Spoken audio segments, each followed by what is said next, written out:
बाद बाइकाट होता है और उस टाइम से लेके आज हम रात के 12 बजे तक धरने पे बैठे हुए हैं और कोई कार्रवाई नहीं हो रही। तो इसके मायनों को समझने की जरूरत है कि आखिर में हमारा देश, हमारा मुल्क में कई दिनों से सोच रहा हूँ, साथियों से बातचीत भी कर रहा कि हमें भी 15-20 साल हो गए आंदोलन करते हुए, लेकिन आज तक कभी ऐसा नहीं हुआ कि किसी केस के लिए इतना जोर मारना पड़ा हो, एफआईआर दर्ज करवाने के लिए भी इतना जोर मारना पड़ा हो। तो आखिर मसला है क्या?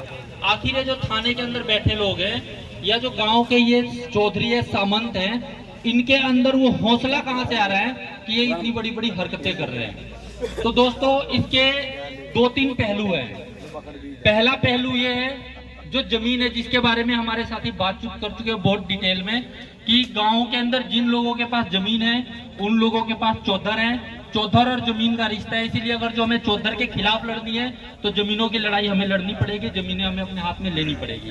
ये इसका एक पहलू है। जो इस आंदोलन का जो दूसरा पहलू है उसके ऊपर मैं थोड़ी फोकस करके बात करना चाहूंगा, और उसी से ये बात निकलेगी कि हमारा जो ये आंदोलन है वो कितना गंभीर है और कितने गंभीरता से लड़ने की जरूरत है, और इस इलाके के अंदर कैसे ये आंदोलन मील का पत्थर साबित हो सकता है। तो 2014 में जब से बीजेपी की सरकार आई है, तब से आरएसएस, बीजेपी और खास तौर पे अमित शाह, उसने ये डिक्लेयर कर दिया है कि 2050 तक आते आते हम 2025 तक, जब आरएसएस को 100 साल हो जाएंगे, तो हम भारत को हिंदू राष्ट्र घोषित करेंगे। तो दोस्तों, अब ये हिंदू राष्ट्र है क्या चीज, इसको थोड़ी समझने की जरूरत है।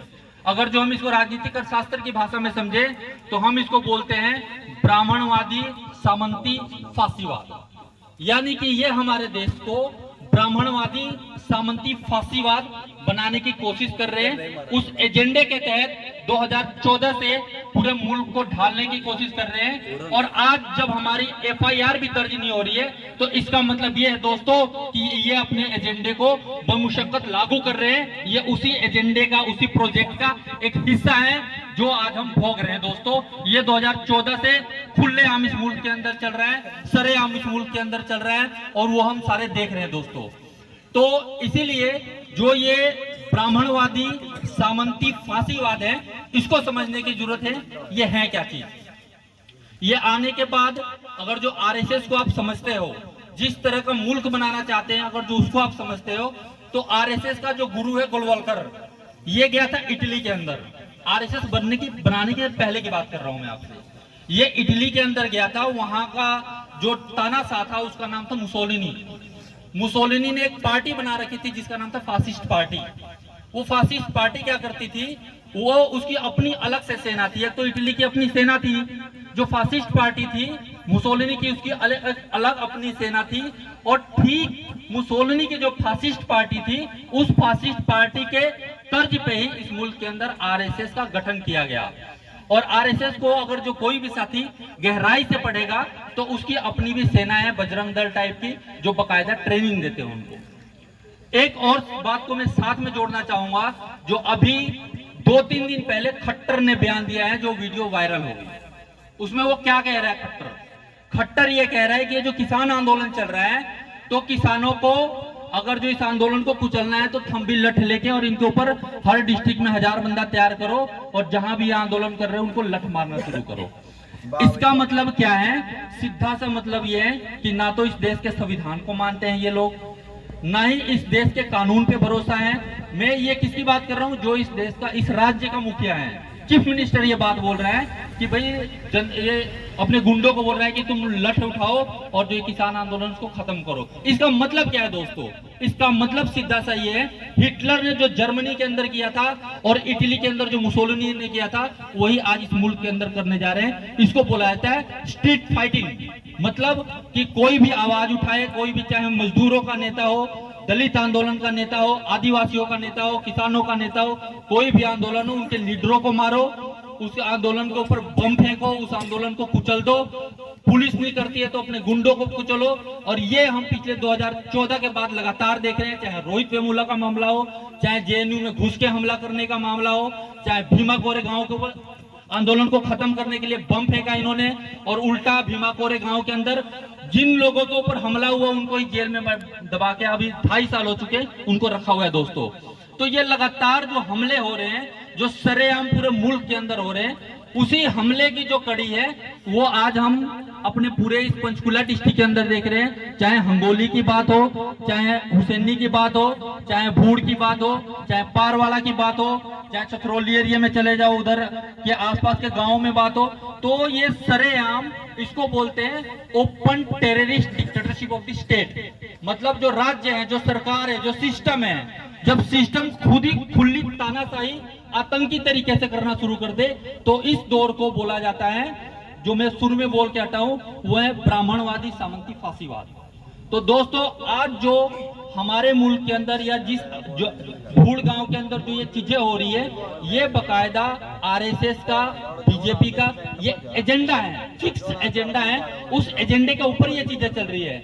इसलिए हमें ये लग रहा है कि गांव के ये चार जो ये लोग हैं, क्या आपको लगता है कि जो चार, अगर जो यहाँ की सरकार, यहाँ का सिस्टम, ये जो थानेदार हैं, ये चाहे तो ये चार टचपुंजिए पूरे गांव का 2 महीने तक बहिष्कार कर सकते हैं? क्या ऐसा संभव है इस देश के अंदर? क्योंकि ये जो लोग हैं, जो आरएसएस और बीजेपी है, वो चाहती है कि इस तरह की व्यवस्था हो जिसके अंदर दलितों को सेकेंडरी सिटीजन के तौर पे ट्रीट किया जाए। सेकेंडरी, ये आरएसएस के संविधान में लिखा हुआ है, दलितों को, महिलाओं को, मुसलमानों को, इनको दूसरे दर्जे की नागरिकता देनी है। और जब हमारा सामाजिक बहिष्कार किया जाता है, तो इसका मतलब क्या है कि जिस सोसाइटी को बना रहे हैं, जो समाज इनसे बना हुआ है, हम उस समाज के हिस्सा नहीं है भाई। हम फिर उस समाज का हिस्सा नहीं तो हम क्या है? हम दूसरे दर्जे के इंसान हैं, जिसका जब मर्जी आप बायकॉट कर सकते हो।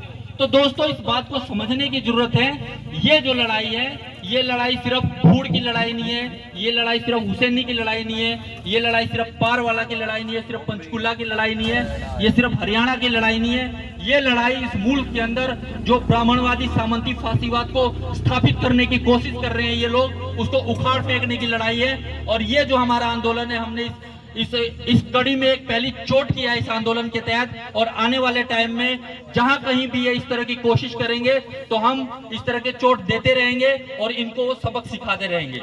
एक चीज और बोलूंगा दोस्तों, जो समझने की जरूरत है कि जो मतलब वो समझने से कुछ चीजें हमारी साफ हो जाएगी।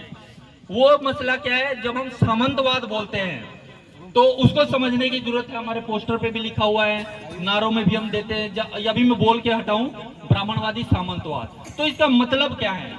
हमारे देश में असल में 2 तरह के राज चलते होते हैं। एक राज वो है जो हमारा संविधान देता है, जो कानून के हिसाब से है, जो उसमें लिखी हुई बातें हैं, जिस हिसाब से चलना चाहिए देश को। एक तंत्र वो है जो हमारे गांव के अंदर चलता है, चौधरियों का तंत्र, जो किसी संविधान को नहीं मानता है, जो किसी सिस्टम को नहीं मानता है, वो उनका अपना तंत्र है। अब डाटा उठा के देख लो, मैं कहता हूं 100 में से 90 जो गांव के अंदर घटने वाले मसले हैं, चाहे महिलाओं के खिलाफ हो, दलितों के खिलाफ हो, मुसलमानों के खिलाफ हो, या किसी भी दबे कुचले हुए तबके के खिलाफ हो, वो गांव के अंदर ही सिमट जाते हैं। और किसके फेवर में सिमटते हैं? गांव के जो बड़े बड़े जिम्मेदार हैं उनके फेवर में सिमटते हैं दोस्तों, उनके हक में भुगते जाते हैं। तो फिर वहां पे जो हमारे संविधान के अकॉर्डिंग जो काम होना चाहिए, उसके हिसाब से जो काम होना चाहिए हमारे देश के अंदर, वो कहीं भी नहीं होता है। तो ये जो सामंतवाद है जिसकी बात कर रहे हैं हम, ये असल में 2 तरह का राज है हमारे देश के अंदर। एक राज जो ऊपर है, दूसरा राज जो गांव के अंदर चल रहा है, जिसके खिलाफ, जिसको उखाड़ फेंकना है हमें, जिसकी इजाजत हमारा संविधान में देता है कि जो सामंतवाद है, सामंतवाद एक पिछड़ी व्यवस्था है जो बायकॉट करता है हमें, तो ये कॉन्स्टिट्यूशनल बात तो नहीं है ना। तो दोस्तों, इसीलिए जब तक ये सामंती व्यवस्था है हमारे देश के अंदर, जब तक ये चौधरियों का राज है गांव के अंदर, जब तक जमीनों पे चंद लोगों का कंट्रोल है, तब तक दोस्तों हमें ये लड़ाई जारी रखनी पड़ेगी। तब तक हमें, चाहे पार्टी कोई भी आए सत्ता में, कोई भी पावर में आए, मैं एक लाइन में एक बात कहता हूं अक्सर कि भाई गांव के अंदर सत्ता तय होती है जमीन से। पार्टी चाहे कोई भी सत्ता हो, राज उसी का होता है जिसके पास जमीन है। तो जमीन, जात और लोकतंत्र, ये तीनों जुड़े हुए मामले हैं। जिस जाति के पास जमीन है वही उस एरिया का प्रधान है, उसी एरिया में चलती है, चाहे आप अपने इलाके में नजर घुमा के देख लो। तो दोस्तों अंत में बस मैं यही बात बोलूंगा कि ये जो लड़ाई है, ये जो भूड़ की लड़ाई है, ये सिर्फ भूड़ की लड़ाई नहीं है, ये एक आगाज है आने वाले टाइम में। ये जो ब्राह्मणवादी फांसीवादी तंत्र स्थापित करना चाहते हैं इस देश के अंदर, उसको उखाड़ फेंकने का आंदोलन का ये मील का पत्थर साबित होगा। और मैं तमाम नौजवानों से, तमाम माताओं बहनों से, तमाम साथियों से अपील करूंगा कि कल से जिसकी जहां भी रिश्तेदारी हो, जानकारी हो, उनको बुलाओ यहाँ पे। सिर्फ इसलिए नहीं कि सिर्फ ये भूड़ के लोगों का मसला है, इसलिए लड़ो आप कि इस मुल्क को बचाना है। और इस मुल्क के बचाने के लिए ये एक कड़ी है, इस कड़ी पे अगर जो हमने चोट कर दिया तो पूरी की पूरी चैन टूट जाएगी दोस्तों। इसी के साथ मैं अपनी बात को खत्म करता हूँ। धन्यवाद।